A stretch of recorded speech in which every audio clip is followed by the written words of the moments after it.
Baron J67 with LV1 Gaming, and today we're taking a good look at Grit and Valor.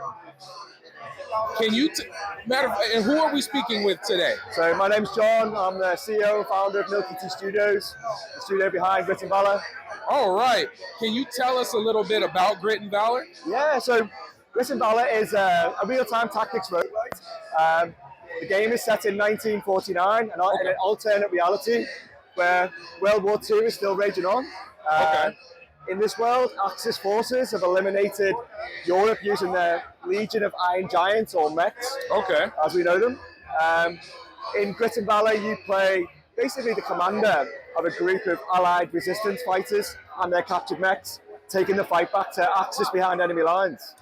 So in the game, your objective is to basically escort an EMP weapon behind enemy lines in your command vehicle and deploy that weapon in the enemy HQ, hopefully bringing back the balance of the war back in the favor of the Allies. Yeah. So, why tactical grid based? What was the design choice? Like, how did you get there? So, we're all massively strategy fans in our studio. We can't, obviously for us, nowadays, who's got time to immerse themselves for weeks in strategy games? So we wanted to build a strategy game where you could jump in and jump out. The mechanics of this game are quite unique. So while we call it basically real-time tactics, it's kind of, we best describe it as kind of real-time tower defense. Meets speed chess. So, nice. So imagine playing a tower defense game where you can adapt your pieces to an ever-changing battlefield.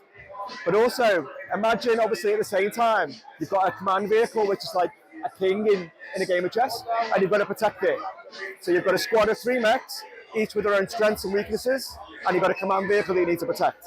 Awesome. Each of those, each game takes place in a diorama, so it's a 12 by 12 grid, and it's a procedural generated diorama. Oh, nice. And you never know where the next threat's going to come from. So to zoom out, spin around, identify where the enemy threats are coming from, and work out which one of your mechs is the right tool to eliminate that threat. Nice. So are there like good matchups in terms of your units versus enemy units? Yeah, exactly. Yeah. Yeah. So I like the hearing you say speed chess. I'm horrible at chess, but I love tactical grid-based games. So this is something that's super awesome. Now, this is something I love to ask all devs. Who is Grit and Valor for? Which gamer was this made for? So basically, it's made for both, I would say, hardcore strategy gaming fans, people who love games like Into the Breach, Bad North, games like that. But it's also, I would say, because it's quite easy to pick up but hard to master. It's also would suit casual audiences who basically want a dose of strategy games, because each game is only each gaming session is 5 to 7 minutes long. Got it. So you can jump in, have basically a big dose of strategy action basically, and jump out, right? All right. But the game's, like I said, it's got a lot of depth to it as well. So there's a lot of content there for hardcore audiences. As I said, it's a roguelite. So you've got permanent upgrades and non-permanent upgrades in there.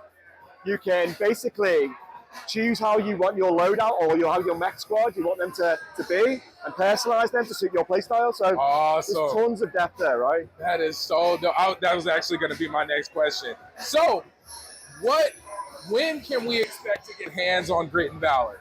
So obviously we already announced it last week. It's going to be coming out on basically